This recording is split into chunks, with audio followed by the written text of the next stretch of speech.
இந்த வெண்மை நிற மோகம் உடையவங்க இருக்காங்கள்ல, இந்த ஃபேர் அண்ட் லவ்லி அதெல்லாம் போடுவாங்களே, இந்த வெள்ளை ஆகணும் அப்படிங்கிறக்காக கருப்பாக இருக்கிறத, அவங்க எல்லாருமே நிறவெறி உடையவர்கள் தான். நிறவெறி உள்ளவங்க யார் தெரியுமா? நிறவெறி உலகம் முழுக்க இருக்குது.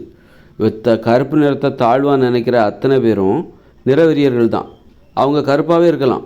வெள்ளையாகணுங்கிறக்காக பவுட்ரு போடுறது, அப்புறம் வெள்ளையாகணுங்கிறக்காக கிரீம்களை தடவுறது, வெளுப்பாகணும் வெள்ளையாகணும் அப்படிங்கிறக்காக நீங்கள் முயற்சி பண்ணுறீங்க, மேக்கப் போடுறீங்க, ரோஸ் கலர் மேக்கப் போடுறீங்க, வெள்ளை கலர் மேக்கப் போடுறீங்க. இவங்க எல்லாருமே நிறவெறிகள் தான், நிறவெறியினர் தான். இப்போ சினிமாவில் பாருங்கள், அவன் வெள்ளையாக இருக்கணும், அப்படி வெள்ளையாக இருந்தால் தான் மக்கள் ஏற்றுப்பாங்கன்னு நினைக்கிறாங்க பாருங்கள். அப்போ மக்கள்கிட்ட இருக்கிற அந்த நிறவெறி மோகம், அந்த வெண்மை நிற மோகம் இருக்குது பாருங்கள், அப்போ அது வெறும் நிறவெறி தான். அந்த வெண்மை நிறத்து மேலே ஒரு ஆசை இருக்குது பார்த்திங்களா? அவங்க எல்லாருமே நிறவெறியர்கள் தான். ஏன்னா கருப்பு நிறத்தை தாழ்வாக நினைக்கிறார்கள். அவங்களே கருப்பாக இருப்பாங்க, ஆனால் அவங்க நிறத்தையே அவங்க தாழ்வாக நினைப்பாங்க. ஒரு நிறவெறினா என்ன? இப்போ வெள்ளை நிறத்தவர்கள் கருப்பு நிறத்தவர்களை அடிமைப்படுத்தினாங்கள்ல, நிறவெறி அடிப்படையில் அடிமைப்படுத்தினாங்கள்ல. கருப்பு நிறத்தை இழிவுபடுத்தினாங்க, வெள்ளை நிறம் தான் உயர்ந்ததுன்னு சொல்கிறாங்க. அப்போ அதே மனோபாவம் தான் யார்கிட்ட இருக்குது? இந்த முகத்துக்கு பவுட்ரு போடுறது, அப்புறம் ரோஸ் பெயிண்ட் அடிக்கிறது. ஒரு நிகழ்ச்சின்னா ரோஸ் பெயிண்ட்டு மேக்கப்லாம் போடுறேன்னு சொல்லிவிட்டு அந்த முகத்துக்கு ரோஸ் பெயிண்ட் அடிக்கிறது எல்லாமே நிறவெறி தான். நிறவெறியோட கொஞ்சம் மிச்சம்தான் இதுக்கு ஒரு அளவுக்கு அதாவது ஒரு அளவுக்குட்பட்ட ஏற்றுக்கொள்ளப்பட்ட ஒரு நிறவெறி அப்படின்னு கூட சொல்லலாம். அந்த நிறவெறி அளவுக்கு அதிகமாக போகும்போது தான் அது வன்முறையாக மாறுகிறது. அதனால் ஒரு நிறத்தை தாண்டி ஒருத்தங்கிட்ட மனுஷங்கிட்ட பார்க்குறதுக்கு 1000 விஷயம் இருக்குது. ஒரு நிறத்தை தாண்டி எல்லா நிறமே அழகானது தான். கருப்பாக இருந்தாலும் சரி, உடம்பு உறுதியாக இருந்தால், ஆரோக்கியமாக இருந்தால், அந்த உடம்பில் இருக்கிற எந்த ஒரு நிறமாக இருந்தாலும் அது அழகானது தான். அந்த நிறம் ஆரோக்கியமானதாக இருக்க வேண்டும். நிறம் எப்போ ஆரோக்கியமாக இருக்கும்? அந்த நிறம் இருக்கிற ஒரு உடம்புக்குள்ளே நோய் எதுவும் இல்லாமல் இருந்தால் அந்த உடம்பின் நிறம் என்பது ஆரோக்கியமான நிறம். ஆரோக்கியமான நிறம் அத்தனையுமே அழகு தான். எல்லா நிறமும் அழகுன்னு சொல்ல முடியாது. உடம்புக்குள்ளே நோய் இருக்குது அப்படின்னா அந்த நோய்வாய்ப்பட்ட அந்த உடம்பின் நிறம் என்பது வெண்மையாக இருந்தாலும் அந்த நிறம் என்பது அது நல்ல நிறம் கிடையாது. அப்போது அழகான நிறம்னு சொல்ல முடியாது. அப்போது ஒருத்தர் உடம்பு ஆரோக்கியமாக இருக்குது, ஆனால் அது கருப்பாக இருக்குது அப்படின்னா அந்த கருப்பு நிறம் என்பது ஈடு இணையற்ற ஒரு அழகான ஆரோக்கியமான நிறம். அது அழகான நிறம் தான்.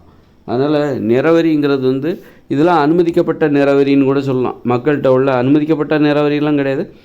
அதனால் நிறவெறின்னா யாரோ ஒருத்தர் எங்கேயோ நடக்குது அப்படின்னா அதோட குறைந்த சதவீதம் தான். அந்த வெண்மை நிற மோகம் யார்கிட்டலாம் இருக்கோ, வெள்ளை ஆகணும், பவுட்ரு போடுறது, மேக்கப் போடுறது, ரோஸ் பெயிண்ட்லாம் மூக்கில் அடிக்கிறது, மூஞ்சில் அடிச்சுக்கிறது, இது எல்லாமே நிறவெறி தான்.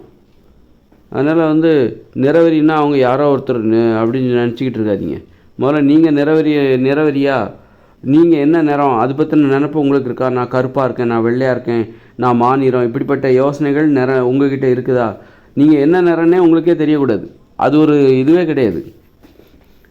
அதாவது என்ன நிறம்னு கேட்டால் சொல்லலாமே தவிர அதை எப்போ பார்த்தாலும் நினச்சிக்கிட்டு நாம் ஏன் வெண்மையாக இல்லை, நாம் ஏன் மாநிறமாக இருக்கோம், நாம் ஏன் கருப்பாக இருக்கிறோம், இப்படின்னு நினச்சிக்கிட்டே இருக்கிற பாரு, அது எல்லாமே நிறவெறி தான். அந்த நிறத்தை ஒரு தகுதியாக நினச்சிக்கிட்டே இருக்க பற்றியா? நிறத்தை தாண்டி நிறத்தை நீ தகுதியாக நினைக்காத. நிறம் என்பது இயற்கையாக அது வருது. அதனால் நிறத்தை தகுதியாக நினைக்காத. அந்த உடம்போட ஆரோக்கியம் இருக்குது பாருங்கள், அதுதான் தகுதி.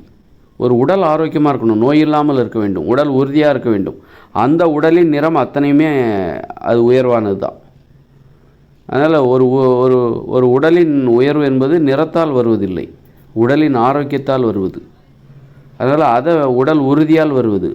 அந்த உடம்புல நோய் இருக்கக்கூடாது, மகிழ்ச்சியாக இருக்கணும், நல்ல பண்பு இருக்கணும், அவர்கிட்ட நல்ல பண்பு இருக்கணும். அப்படிப்பட்டவர் நிறம் எதுவாக இருந்தாலும் அதுவும் அழகு தான். அதனால் வெண்மை நிற மோகம் இருக்குது பாருங்கள், அது மோசமானது. நீங்கள் சுத்தம் பண்ணிக்கலாம், உடம்பை நீங்கள் சுத்தமாக வச்சுக்கலாம், குளிச்சிக்கலாம், நல்லா குளித்து அழுக்கு தீர குளிக்கலாமே தவிர இந்த பவுடர் போடுறது, அது மாதிரி க்ரீம் தடவுறது, வெண்மையாகணும் அப்படின்னு சொல்லிட்டு க்ரீம் தடவுறது, பெயிண்ட் அடிக்கிறது, மேக்கப் போடுறது, இது எல்லாமே நிறவெறியின் எச்சம் தான். இது நிறவெறி ஆயிருந்துச்சுன்னா எப்படி இருக்கும்? அதுதான் அது நிறவெறியோட மலை கழிவு தான் இந்த வெண்மை நிற மோகம். இந்த முகத்துக்கு பவுட்ரு போடுறது, ரோஸ் பெயிண்ட் அடிக்கிறது, கருப்பாக இருக்கிறவங்கெல்லாம் தாழ்வான்னு நினைக்கிறது, கருப்பு நிறம் நல்ல நிறம் இல்லைன்னு சொல்கிறது, வெண்மை நிறம் தான் உயர்த்தி அப்படின்னு சொல்கிறது, இந்த சினிமா நடிகர்களுக்கு ரோஸ் பெயிண்ட் அடிக்கிறது, ரோஸாக காட்டுறது, அப்போ அது எல்லாமே என்னென்னா நிறவெறியின் மலக்கழிவுகள் தான் அதெல்லாம் என்பதை நாம் புரிந்து கொள்ள வேண்டும். நிறவெறி தான், அது எல்லாமே நிறவெறி தான். கருப்பு நிறத்தை தாழ்வாக கற்பிக்கிற மனோபாவம் தான் அது.